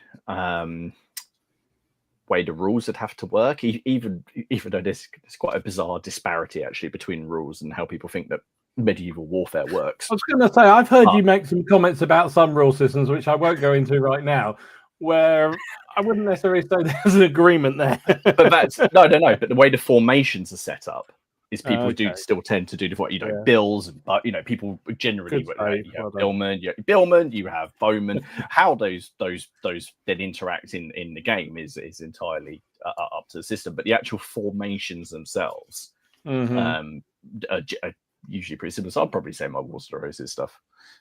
Yeah. What about you? What's your... Well, I mean, I tend to. Well, so I think pretty much Napoleonics and anything World War II, I think is probably, and the major nations for World War II. If you've got one of those sort of probably, as you say, more. I think I'm convinced by the idea of 28mm singly placed Second World War figures, because I think, and particularly being German or even British, if you've got something like that, you could pretty much guarantee you could rock up to any club or shop anywhere in the world, and somebody would have something to match that and have a game with, wouldn't you? Yeah. Well, if you're for the Germans, you're not to go through a certain video that came out 18 months ago, but you are pretty much guaranteed a opponent. Yeah. Whereas if you pick one of the allies, then there's always a chance that you're going to go to a club, and if historical accuracy is something that bothers you and you don't want blue on blue, then you've got that chance, haven't you? A bit like playing 40. It's a bit like playing 40k. Some people like the same thing happens. Oh, I've got a Blood Angel army. Oh, I've got a Steel White Scars army. Yes. They're on the same side. Oh, we'll have a fight, but if you run that risk of not having someone who's like. So I think if you were saying like World War II 28mm Germans, you're pretty much guaranteed a game in. But can historicals only be future proofable? I mean, can fantasy or weird shit be future proofable? Because I don't know much about 40k and all the Age of Sigmar and all that kind of stuff, but it strikes me that with the way they keep changing the rules and scrapping various factions and what have you, it's very difficult to be future proofed. I mean, I think it depends. I think you can, in a sense, especially if you have the evil or the evil armies, or as in like the chaos armies, because they'll always be part of the 40k stuff. Orcs are always going to be part of 40k, and in fantasy. But of course, they did scrap in the old world. They did just ditch a bunch of the old races and just go for the PDF. So they that which they said we're not going to support these. But to be fair, they said we're not going to support them. But here's a PDF you can use them if you want. It's just after this point, they're going to see no further support. What they call it? Is it the Legends range or something like that? I think so. But I've got to be honest. To be fair, they released the old world. They didn't even have to do that. So the fact that they did do that, I think, is all right. But the problem is, I suppose the thing is with those games is with 40k, the scale, when you have scale creep, and if you look at the original Marines, compared to the stonking monsters they are now, I guess it would be a visual thing. Yeah, that gets me onto another one I wanted to talk about, was around scale, because we talked a lot about 28mm, but and there has been a certain amount of creep, again, being the old grey person here. It used to be 25mm, now it's 28mm, now it's nearer 30mm in some cases. Is it possible to kind of future-proof your collection based on the scale that you used? Or are you better going to a smaller scale, 15mm, for instance, which seems to have been around forever? 6mm has been around forever, that kind of thing, that is more likely to still be around? Or because if you build your 28mm army and then suddenly in 10 years' time they're actually 32mm, it's going to look a bit odd. What do you think? Well, I was shocked when I was working on those. I'm not going to call them Eldar. You can call them Eldar. I'm old school. When I was working on those Eldar last year, how big they were. They were, compared to, like I said, I grew up on workshop stuff in the early 90s. It was normal size. But the figures these days, they're massive. Like Martin said, compared the newer range of Space Marines against what they call the Firstborn, and they're massive. They're absolutely massive. And I was taken aback by these Eldar. They're big as well. So there would be some. I mean, if you're just playing with your friends, no one would really care about the size. But with scale, I found myself recently looking at smaller scales. I've currently got a 10mm undead army on order from Rock, because I just enjoy painting 10mm, especially fantasy things. When Chain of Command 2 comes out later this year, definitely going to start playing that at 15mm. In fact, I'm already future-proofing my 15mm collection by doing the sort of finding and painting the things that I'll need for those Chain of Command lists. That's one thing I always struggled with. That was that I had bolt action armies, but they didn't quite. It wasn't quite enough to fit into a Chain of Command, full platoon.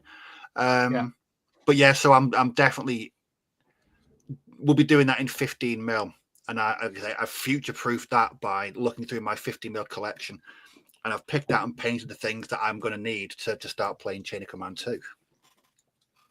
Yeah, I mean, I look at my collection and I think the figures the oldest figures I still use most often are my 15mm, because even though 15mm has also had a bit of a scale creep, it's not that noticeable. No. And actually, also perversely, the really old 15mm fits pretty well with the epic figures. So actually, the other way as well. So an old minifig or I don't know, one of the original museum miniature figures, something like that, actually fits really well with epic as well. So to that degree, it's kind of interesting, but still 28mm is best. Anyway, that's interesting. I'm intrigued because it sort of it's crossed my mind about kind of what you would do, and given there's a huge number of ranges now of different scales, you mentioned them already, 10mm, 18mm, 22mm, it's literally everything down to some itty bitty tiny things that I would inhale if I breathe over the table on them. And let alone you get into paper stuff, it's extraordinary. So anyway, should we do a little bit of news and then we'll do some of the feedback, because there's a fair bit of news out there. So let's do that, and then we'll get back to the topic at hand. Let me find the video. Where's it gone? It's at the bottom here. Right.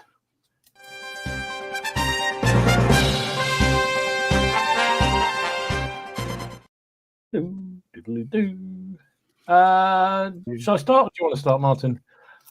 I'll start. Why don't I Yeah, start? Change go for it. Definition of something sensible.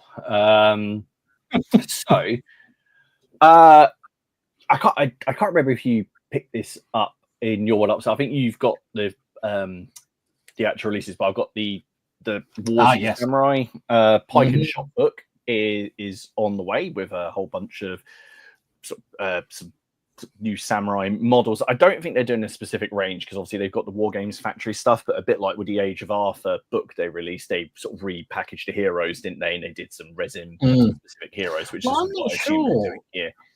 So I looked at so this is the pre-bundle set. Now, when you look at that, it says Warlord resin.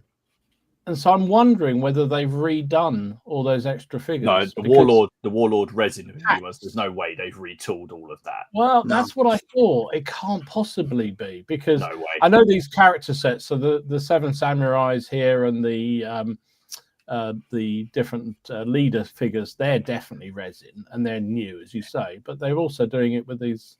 I wondered it just because I was trying to look at them. I have got some of those really old samurai models, and I wasn't sure whether they're the same or not. But yeah, interesting. I don't. Yeah, I don't think there's that. Yeah, they can't have done that. Surely, that would be insanity. But yeah, it's very interesting. Even though I don't have a samurai army, I mean, I could have used my 6mm one if I hadn't given it away. But I'm very happy I did. I am very, very happy I did. So, I mean, you could use it. I'm very interested to see what they're going to do with it.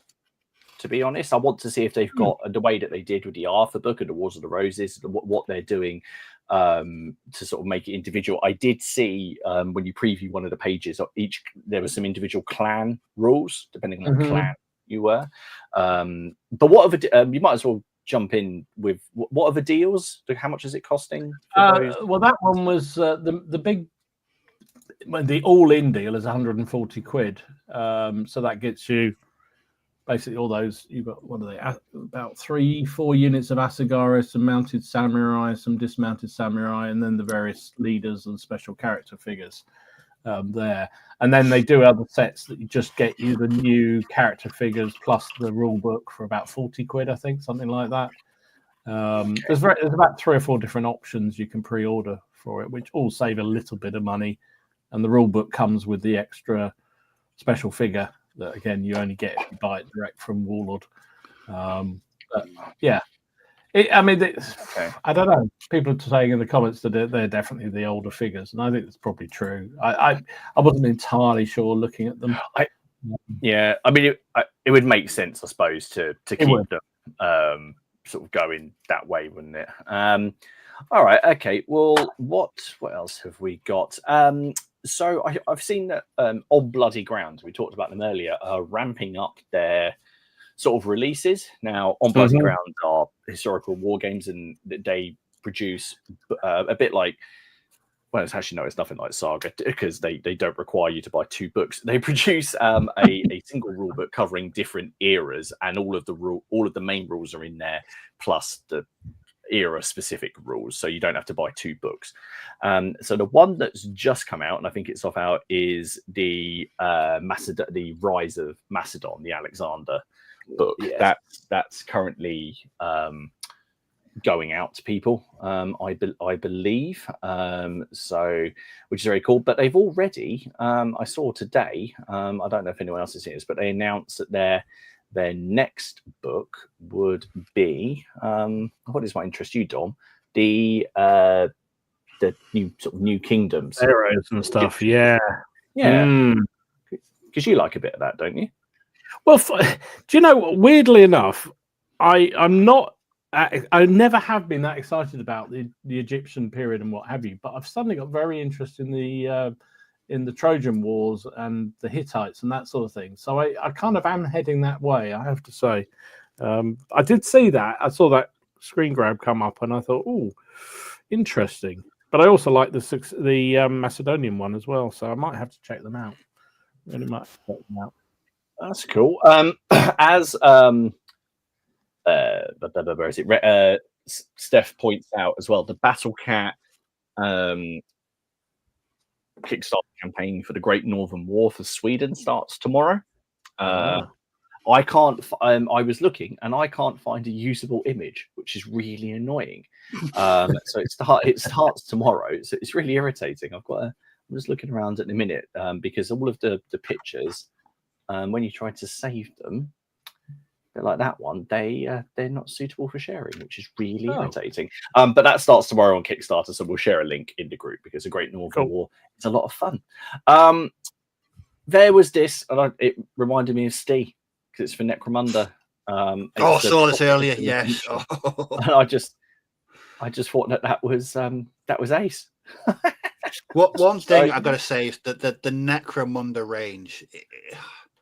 Whoever's in charge of doing that, just keep putting them out because the stuff is so good. It really is so good. I think it's some of the newer Necromunda stuff is some of the darkest stuff the workshop's done. In recently, a lot of the Necromunda models are really dark. But yeah, I would happily paint that up. Brilliant. Yeah, it looks very cool. Now, every now and then, an RPG appears, and I think that some people might be interested. Do any of you, I'm going to guess that Dom doesn't, have you seen that show on Amazon called Invincible that's based on the graphic novel, the animated thing? It's very good. It's got the voice of J.K. Simmons in it, a whole bunch of others. But Free League have got the rights to make the role-playing game, so which will be brutal if it's anything like the TV show. But I just thought that's nice, and I like Free League as a company. They did the Alien role-playing game. They've got the One Ring now. They've got a big sort of stable of games. So I think that's good. That's quite interesting. And then this one is for Dom as well. Have you seen the My Mini Factory Qua release? Have you seen it? Yeah. No, I haven't. I'm trying to avoid. Oh my goodness! That is absolutely fantastic. Goodness, that is superb. It's got baguettes in the bag. Robbie pointed that out to me. Could you imagine a scenario where this thing is trying to get across the board and to get a message out? That is awesome. Oh my goodness! I'm going to have to reassess my feelings about the Quas. Wow. How cool is that? I'm just going to leave that up for a little bit longer. I'm going to leave that actually until you, because that's all the news I've got. So I'm going to leave that there until you find the thing you need. I mean, can it be tactical baguettes now as well? It just looks ace, doesn't it? Oh, superb. Yeah, we'll leave that there for a bit. That is fantastic. Yeah, someone's. Oh, actually, sorry, James said the same thing. Tactical baguettes. Anyone? Yeah. So, going back to the Way of the Warrior rules, the supplement for Pike and Shot. They've also, as well as all the figures, they've also got the terrain bundle as well, which I guess is all Sarissa again, MDF. So there's various building options you can get there. That's the all-in pack, I guess, is what you describe it. So you fancy that support your Japanese foray, then they're there as well on the Warlords pre-order. Not the most generous pre-order, is it? Saving, the other bundle was saving like £3, and this is like saving 14 quid. Anyway, whatever. Other things, Blessed Perries have been in action again. Yes, I thought you would pick these up. So everyone who moans about having to paint red for the British Napoleonic troops doesn't have to worry anymore. Just go along to the Perrys and buy them in grey coats, because they're just about to launch these. So these furs are fantastic. Look at them. Really good indeed. Cool.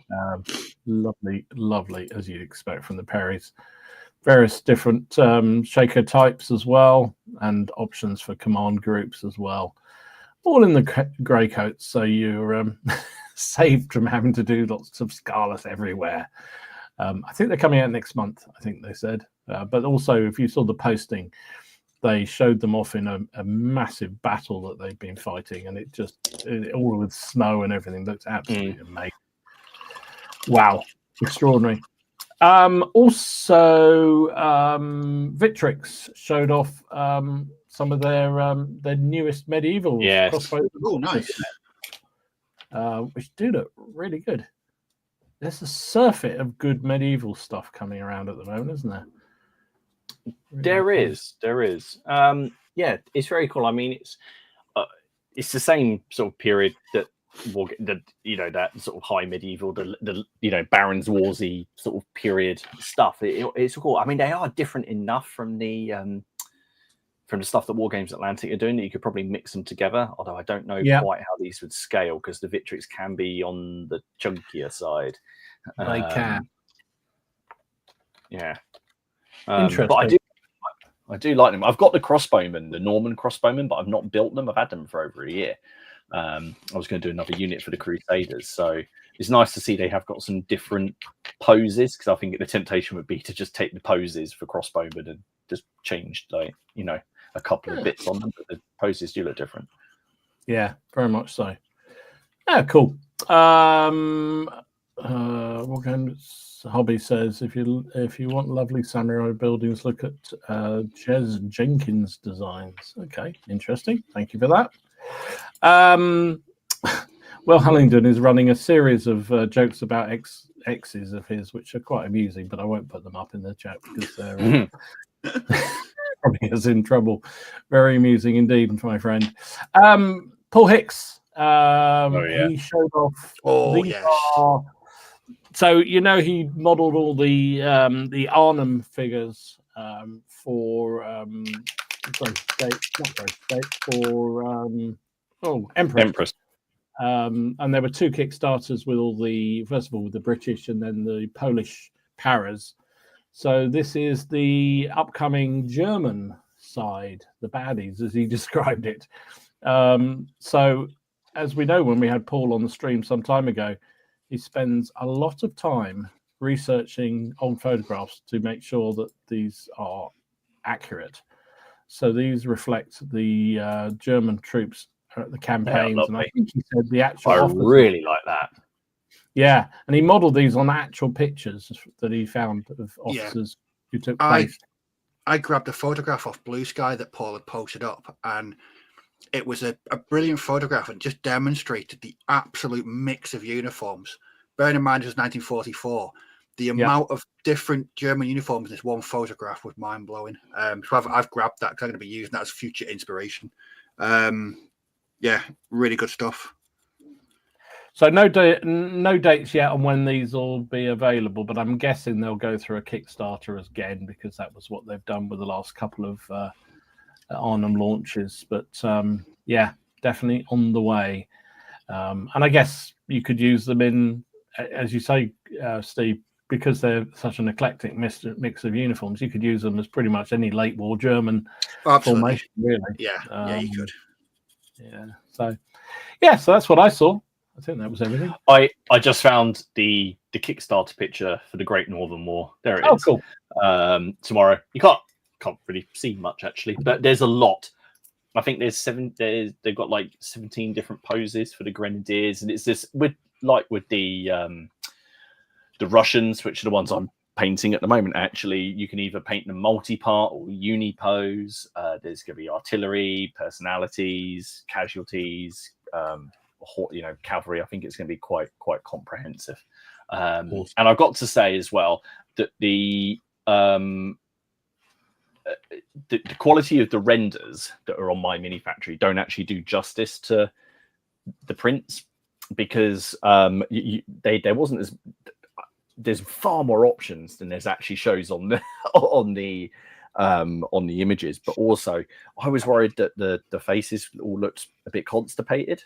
They all seem to be grimacing, but again, there's far more options. I think they sold themselves short a little bit, so hopefully with the Swedish one they'll show the full range. That's awesome. No, I won't be doing it. I definitely will not do it. Even he's got the Ottomans, he doesn't need to. He's got the That's true. I have got the Ottomans. That's true. He's future-proofed. That's a future-proof. Actually, that's true. That is a very future-proof. Anything from about 16 something or other through to about 1870, 1880. Right. Thank you for that. That's really cool. lots of good stuff. I guess we'll see more ramping up as we head towards Salute and some of the other shows that are coming up with more launches. But there's been plenty of good stuff this year already. Right, let's go back to our topic of tonight. We've only got half an hour left. I will look at some of the comments that people put. First of all, where did I put it? Here we go. Oh, bugger, it's gone. Never mind. I was going to look at some of the comments that people have made on the Facebook page, but it's just disappeared on me, so I'll have to go into that. Apologies if you commented there. There were some insightful, amazing comments, but you're not going to see them now. What do people say about future-proofing? Lionheart says, I know how to future-proof your miniatures. Don't let Ken look after them. Yeah, probably true. Good shout. True. Matt says, I used to, but it drove me mad trying to anticipate all variations, so now no.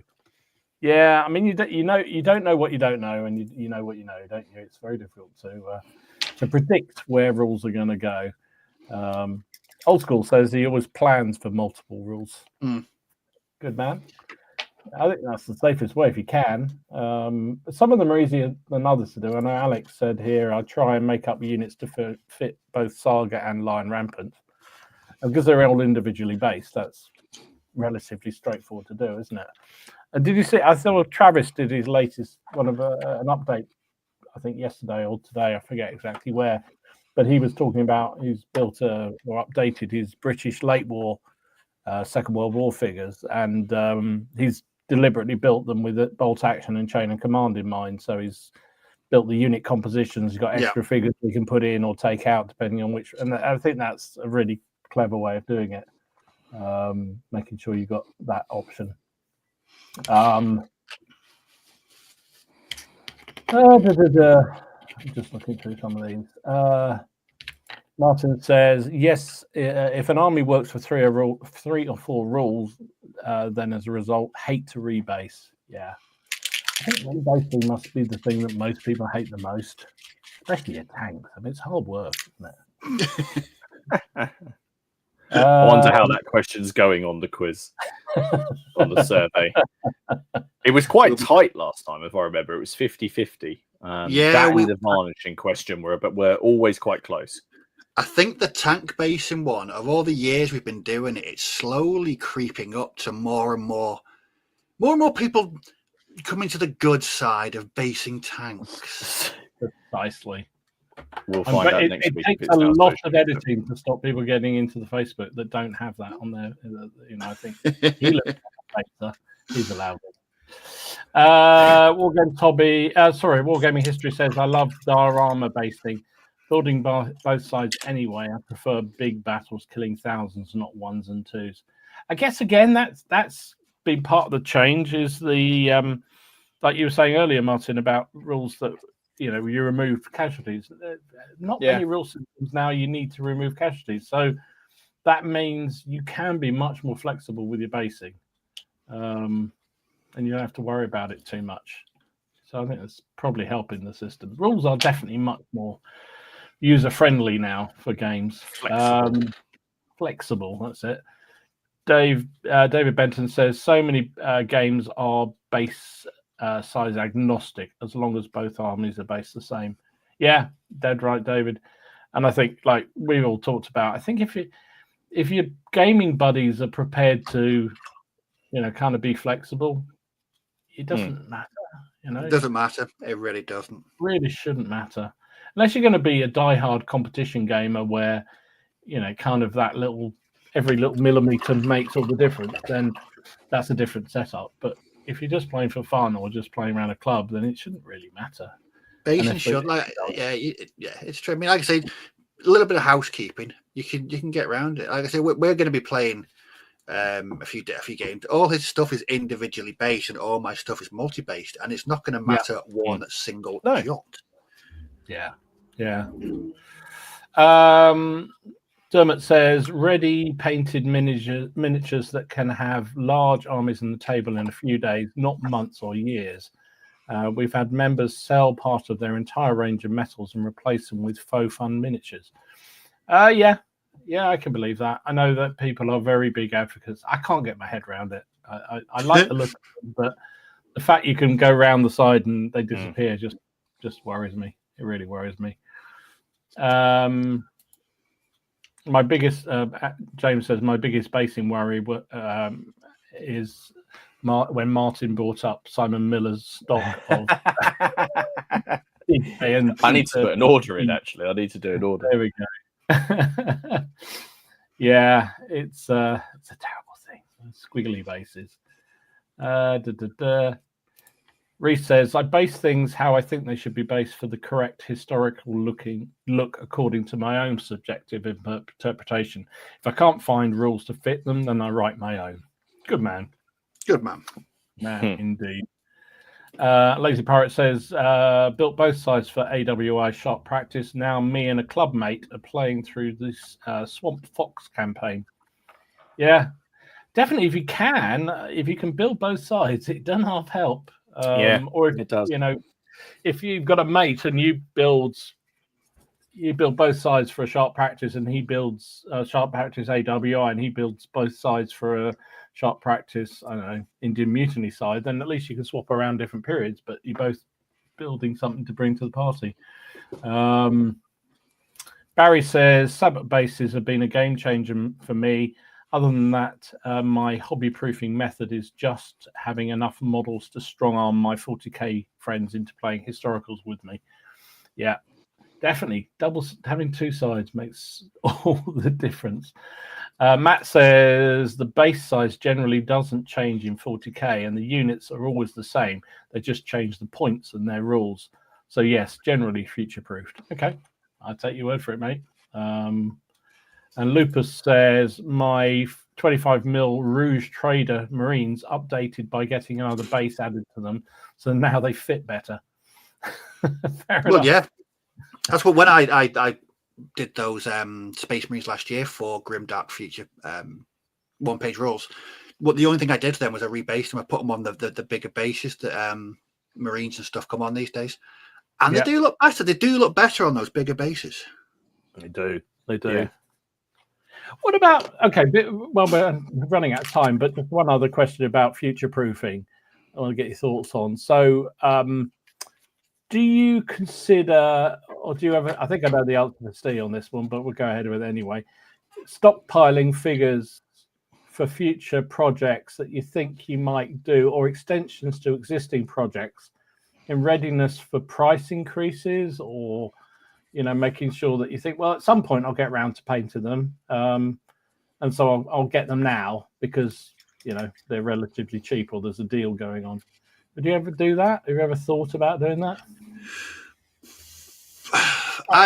If I see a deal, like maybe on when people do these Black Friday deals or Christmas deals or Sloot deals, yes, sometimes I do, but never for something that I'm not planning on doing, say, beyond, say, a year or something like that. I generally don't like to buy things that far ahead. But yeah, I'll grab it. There wouldn't be a period that you thought, I've always wanted to do this, but I know nobody I play with. I've got so many other periods on at the moment.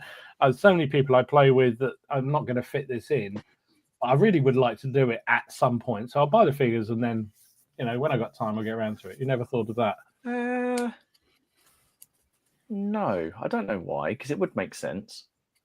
But no, don't know why.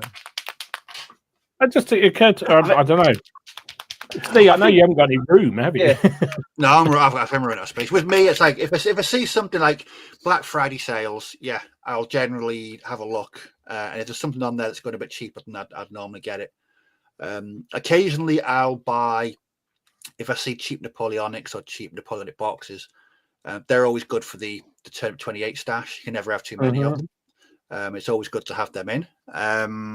But yeah, under here, it's getting ridiculous now. It's absolutely getting ridiculous. There's things that I don't, like Martin said about planning ahead.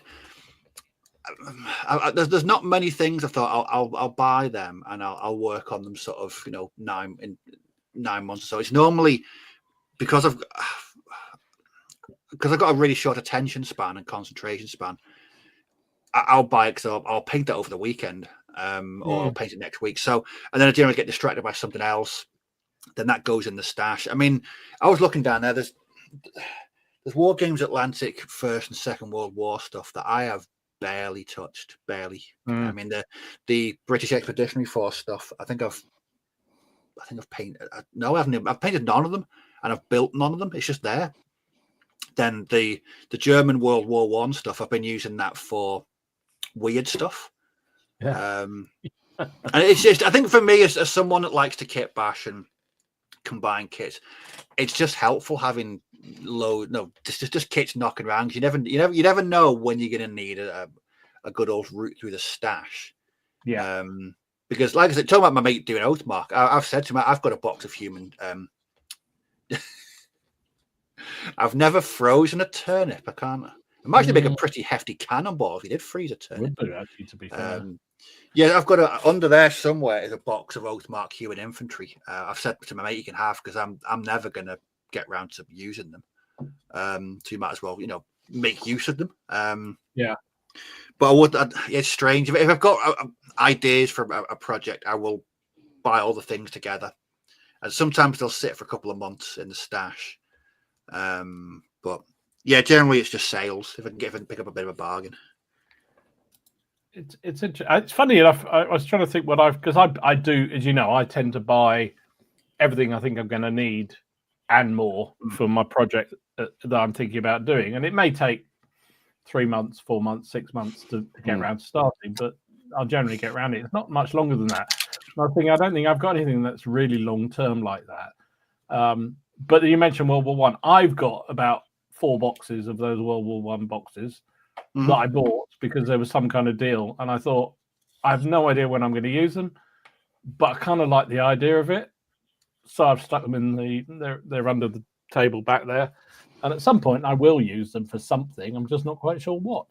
So it's definitely a hobby proofing to a degree because they have actually gone up in price quite a lot since then. So, but it's interesting. I don't know. It's Wargaming History says I buy 10 years ahead sometimes, or is that I squirrel it away and switch it out for the flavour of the month? Yeah, 10 years ahead. Blimey, that is dedication. I mean, I probably think it will keep me going for 20 years, to be fair, but not actually deliberately so. That's dedication, because in the meantime, you might win the lottery and think that Wargaming, when I can fulfill every sordid whim. Now I don't need toy swords anymore. I've got unlimited money. I think most gamers are hoarders of some variety. We're a bit collector maniacs.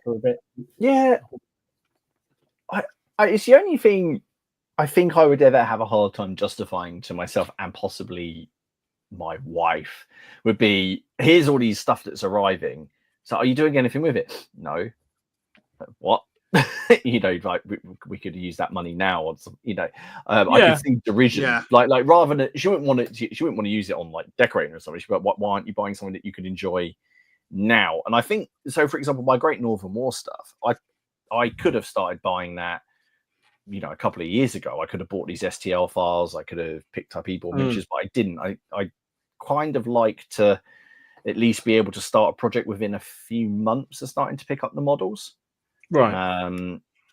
I don't know. It just seems to be. I just like to be active on it, I think.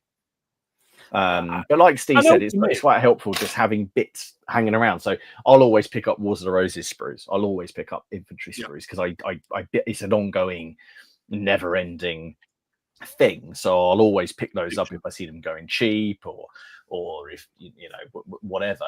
But looking at some of the stuff I've got kicking around that I've bought that I've got some Arab spearmen and archers up there for Gripping Beasts that I thought I saw cheap. I think I saw those at Salute last time and I think they were like 10 quid for that box. So I bought them because I was like, I'm sure at some point I'll do some more. I have no idea if I ever will. They'll probably go to a crack-on raffle, to be honest. I'm just having a look at some of the other bits. Zulus. The Zulus were one I bought quite a lot of, but I was then active in painting everything up as well. I've slowed down a little bit on them since because I've done a lot. but I haven't bought any more yet. I don't know. It's a bit of a strange one. Sometimes looking at it now, I think maybe I'm lying to myself, and sometimes I do. One that surprised me was when I had that big tidy up last year, and I arranged all loose sprues, and there's like 7 or 8 boxes of them over in the corner. I have got a huge, great big box of Perry medievals that I've just acquired. I've either bought or I remember Sean sent me. God, he sent me a crap load years ago. And every now and again, I'll just buy some plastic medieval Perrys just so they're there. But I didn't realise that just how many sprues I've got. Barry's with you. He said he bought. I had 100-Year War French and English that I've been sitting on for a year, but now Age of Chivalry and Bill Hooks has caught my eye. Eventually money well spent. Yeah, yeah, true. I mean, figures don't go off, do they? That's the thing. I mean, they can be a little bit dated sometimes, but essentially they don't go off. So you can stockpile them. I have to say, the one thing I have stockpiled loads of is STLs. So I went through a phase of buying lots of STLs. I haven't got a 3D printer, so I don't know why I've got them. But I bought loads because people were doing them cheap, or it was a Kickstarter or something. And I thought, they'll be useful for the future. You were thinking about it the other week, weren't you? I'm still thinking about it. I think my video about whether I should or shouldn't, I had equal amounts of "don't do it, you idiot" to "yes, go, it's easy," and I'm not really sure where I sit in the middle of that. But, I really need to get mine. I've not printed anything over about 8 months. I need to replace the film, and I just can't be bothered doing it. That's what worries me, because I would be exactly the same. It would be like So last time I went to replace the film, or the time before, I just bought a new tray with the film already. Yeah, I'm thinking of doing that, just getting an entirely new tray. Which is bad, because it's not because I got money to burn. But I looked on Amazon, I was like, this thing's 30 quid. Yeah. And when I've replaced the film before, there's so many teeny tiny screws. Yes. And with my fat thumbs, I looked at it and went, I'm just going to be that person. I'm just going to be waiting. Do you know what, Martin? You've actually made my mind up for me. I'm going to do that. I'm just going to buy a tray because I literally cannot be bothered replacing that film. Last time I did do it because I found a method for doing it that worked a lot better, and I'm going to do that from now on. And I don't know if the second tray I bought had better quality nuts and bolts in it, because I swear I stripped all the ones in the first one, so I couldn't even get them out. It's up there somewhere. But yeah, I was just like, I'm just going to order another one. Bugger it. It'll be here tomorrow, and I can't guarantee that I won't have thrown it out the window by tomorrow if I'm doing it. So see, I started it. I took all the screws out, and then I undid it, and then the ring, then it goes around it, and I just sat there and I thought, I've got better things to do in my time. So I just put them away. You're not helping, guys, with my thoughts. Do I get one or not? This is not helping. And so the actual printer and the dry cure the wash and cure station, they just sat in my kitchen. I've not used them for 8 months. Yeah. I help convince you, Dom. I help convince you. Well, I was thinking about possibly changing mine, so you can. I'll give you mine. Oh no! You can have a go with it. Oh dear goodness. Tredge says, I've stockpiled for Italian Wars and Punic Wars, both sides, from War Games, WG and Victrix, when they had the deals on. Italian Wars, I actually still got my stalled Italian Wars, so that's sort of stockpiled. But deals are a great way of doing it, and they are. I mean, Victrix do 20% off every so often, don't they? And they're really good opportunity to buy stuff that you can stockpile and think you're getting yourself a deal of it. But I don't know. I mean, it depends on space, obviously. But I'm intrigued because the other thing occurred to me. I'm sorry, we're running towards the end of time here. But the other thing occurred to me on that side of things. There's been a few manufacturers lately that have said they're going to retire and give up and what have you. I wonder if people are considering stockpiling. Well, I know they are because they all said they get massive amounts of orders suddenly come in when they're announcing they're about to retire. Aventine, Aventine being a case in point, and Victorious Miniatures said he's going to retire or going to give it up as well. So if you want your boxer stuff, and I did find myself thinking, do I need any more boxer figures? But I wonder also whether that kind of thing will be a factor, as some people just go, you know what, I need to stockpile these figures because I know I'm going to need them at some point or want them at some point. And this company may well disappear and never be able to buy again, except through eBay or whatever. That's a factor as well. I don't think I've specifically stockpiled. I know I've got like a crap load of sprues and stuff like that for kit bashing, but there's never been like a range I've just kit bashed. No, sorry, a range that I've like squirreled away because I'm worried that the company might go, just might not exist tomorrow, or they might stop making them, or I might, won't be able to get them anymore. I don't know. I think it's just not something I've ever really done. Well, people did it with Warhammer Fantasy, didn't they? Because when Age of Sigmar took off, before the old world became a thing that was going to happen, people squirreled away loads of those old boxes and were selling them for a lot of money. I sold loads of my miniatures for crazy money because I sat there looking at an Empire steam tanks, looking on eBay, going, "This sells for like £150, and I'm not playing this game. Why am I keeping this? Why are you keeping it?" Yeah. It's true. Yeah. Actually, Carl's got a good example. He said, he stockpiled my 50mm Sumerians when Manchester Materium closed. Yeah, I can imagine that. I can absolutely understand why you would do that. Particularly if you've got an army that you're building already that you want it all to fit in with. So you want to make, I don't know, you've done a core of whatever, I don't know, what, French Napoleonics, and you're going to add in a Saxon core to go with it, and you want it to match. You want to buy the figures to go with it. And if the company's closing down, buy them when you can. Interesting. Also, I wondered whether people, again, it won't affect you two young gentlemen, but someone like me, as you're getting towards later on, and you're thinking, at some point I'm going to have to retire, and money might not be quite as frivolously easily spent, or might not be able to get past the lane with it as easily as I can at the moment. Would that change my spending habits? So do I want to have plenty of figures for when I've retired, that I might not be able to buy when I've retired, or want to spend or have that disposable income anymore? And that's crossed my mind as well a bit. Imagine if I'll sell them off so I have money to spend. I was going to say, imagine there's like some kind of cataclysmic financial meltdown, and the latest currency was War Games figures. Yeah. You're going to Tesco's with your bag of Space Marines and say, "Here you go, I'll swap them for something." Well, that guy at the Wargaming club I went to would be in with a lot of, he's got his stuff pre-bagged. Oh God, yeah. He's future-proofing definitely by sticking his things in bags. He knows the apocalypse will soon be on us. He's preparing. There you go. So it's important. You worry about these things. Yeah. Andy says, paint the backlog, dog. That's my plan. Yeah, it's true. I mean, to be honest, I've got more figures in here than I would know what to do with. And then I could probably repaint some of the figures that I'm not terribly happy with as well, keep me busy. But it has crossed my mind a bit. Right.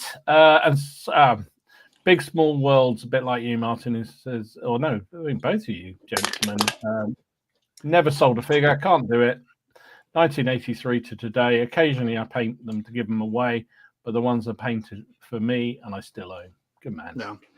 I've never sold miniatures. I've given a few boxes away to mates, but I've never sold an army. I've never sold anything. I've sold stuff. I've sold stuff. I was looking at my collection today, thinking I might sell this Star Wars Legion stuff. I've got that Tobruk set that I've painted, and I've never actually used it for anything, so I might as well flog it. I was actually having. I was thinking about bring out a really good 15mm rule set that you want to use it for. I You don't care enough. Fair enough. Fair enough. Can't argue with that. That would be my fear, that I'd get rid of a certain proportion, and then a week later that the ultimate version of this game will come out and you've just got rid of all your stuff. Well, I mean, that's what it genuinely does worry me for certain armies I've got. So when I stopped gaming for a long period of time, and I thought, I'd get rid of all my 15mm ancients, because I thought I never used them, and I've got thousands of the damn things, and they're not brilliant. They're a bit old school, what have you. And then I joined Farnborough, and the first 3 weeks we played 15mm ancients. So I thought, thank God I didn't get rid of them. I mean, I haven't played them since in another 5 years, but whatever. There's, but it's just that business about, do I really want to? I don't know. Whatever. I don't want to risk it. Don't want to risk it. Right, we are coming towards the end. So shall we do some? Oh, hang on. It would help if I've uploaded them, wouldn't it? So just 1 second. I was going to do some viewers' pictures, but because this system doesn't allow us to put more than 3 things on once, I haven't actually uploaded them. So talk amongst yourselves for a minute. Do you want to talk about, Martin, what we got on next week and the week after? All right, I'll do it. So next week, like so we already said, we are over on my channel, where we're going to be going through the results of the great cocked up plastic. You were right. It wouldn't be our survey if there wasn't a couple of errors in it. There you go. I've popped the link again. So there's 149 people watching this stream currently, and I can tell you we have had 142 responses. So there's 7 people. So we are nearly there. We need another 8. We need another 15, and we'll have beaten last year. So we'll go through these. It is all a bit of fun. Some questions from last year I didn't include because the answers were horrific. We'll say from last year, from 2023 was the last time we did it. And then I put in some other ones, and sometimes there's an other option, sometimes there isn't. It depends what the what happened and what phone I was answering at the time, because I was doing it at work. So there's bits missing. So that'll be over on my channel. We're going to go through that. It'll be very funny, I'm sure. And then the week after is to be confirmed. At the moment, we were waiting on a potential guest, but we haven't heard. So we don't know what's going on that week. That is actually the day before my birthday as well. So I might be out on the Sunday night, so I might not even be around. I might be too hungover. And then on the 31st, we're back with Dom, because we've got Glenn from Warbases. And did you see the sneak preview of what their new pre-coloured range is? Did you see it? No. It's Wild West. It's Wild West. Oh, really? Yeah. They'll be getting my money. They'll be getting my money. So there we are. So yeah, it's going to be fun, I think, in the next few weeks. Thank you for filling for a second. So reminder, I'm going to show some of the pictures from the Facebook page. If you're not on the Facebook page, why not? The link's down below. Just answer the 3 simple questions, which we try and do just to avoid spamming. We do get some very odd characters trying to join. So please answer that. And we try and show some of the lovely work that you lot are up to, and show some of the variety, and also some of the games from time to time that you put up. So please keep posting, because we love seeing it. So I'm going to start with Gaza. Now, he normally shows lots of weird stuff, doesn't he? But this is Russian Napoleonics. Really nice indeed. Sorry, the pictures. They're very cool. But very cool indeed. Very good. Thank you, Gaza. Slightly different to his normal Tyranids, anyway. Well, exactly. That's what I thought. At the same Gaza. He usually does weird shit, doesn't he? Andrew, talk about weird shit. Yes. Boys. There you go. Oh, yay. There we go. Awesome stuff. Lovely. And Darren is showing his 15mm German armor. Oh, lovely. In the war. So Martin's going to say I'm going to have a bad word against that, but there you go. Really nice model. Against that. That's lovely. Oh, that's awesome. Very good. Some Greek hoplites from Matt. Oh, nice. I do like those. And if you look carefully, he's scratched up the shields like they've been in battle. I love it. Oh, lovely. Cool. Really Nice. cool. I think they're those. I mean, he's made those. I think they're the War Games Warlord ones that they bought that manufacturer on, which I have to say, War Games Factory in the world. But he's done a good job with them. Pat has been working on his Spanish War of Succession. This is the first British Guards. Oh, nice. Look at that. Nice. I do like the wavy flag. flags. Very good. Oh, yes. Can't beat a wavy flag, can you? Do you remember that? I do. I think that's up there as one of the most asinine things I think I've ever seen on a wargaming related YouTube. So Rob was showing some of the scenes from. He went up to Tim Napoleonic Wargamers Eagles Under Glory event, and he was playing with his new Austrians, which I think he said was his first Napoleonic army. So very good indeed. He did say what a great event it was, especially for beginners into Napoleonic. So check out Tim's stuff for the future. That's what you want to hear. Sure, you'll do it again next year. Oliver was showing off. He said these could be Vikings or Saxon archers for Saga, but they're really nice, done, aren't they? Really nice, really clean. Bold. Yeah, they're really crisp as well. Yeah. Fabulous stuff. Ross has been preparing for Dead Man's Hand with his Buffalo soldiers. Oh, nice. Guy in the back. Look at that overcoat. That's a corker, Yeah, that's awesome. Now, this is a bit of a retro figure from Roy. Chaos. I think he said it was a Raoul Partridge. I was going to say that's Raoul. Yeah, Raoul Partridge. Yeah, it's Raoul Partridge. Yeah. Wow. I got some of those kicking around somewhere. He's using them for old D&D. Wow, amazing stuff. Now, Stuart was showing this as part of his OPC. Oh, it hasn't come out very well, but look at this little dwarf. There's a guy. A tree. There's a little diorama. Extraordinary. Lovely. Beautifully done. Sorry, the picture's very small, but there you go. It's a very small dwarf. Silas was showing off his game of Spectra. Which just, I mean, the diorama on this was amazing. That's what you call a setup right there. That is phenomenal. Certainly is, isn't it? That's awesome. And then something for you, Steve Warren, showing off his 10mm Urukai. There's just something about 10mm that I absolutely love. It's just such a wonderful scale. Superb, isn't it? And then finishing up, given the fact we talked about the Samurai book coming out, so Kevin showed off all his amazing Samurai stuff, and then he posted a whole load of pictures of various battle scenes that he put together. I mean, look at those cavalry. That's just extraordinary. I mean, that's a collection to be proud of. That really is. It is. Yeah, it certainly is. So there you go. Just a few. Oh, sorry. We'll go back to the tanks because I like them. Just a selection of pictures, what we saw on the Facebook page.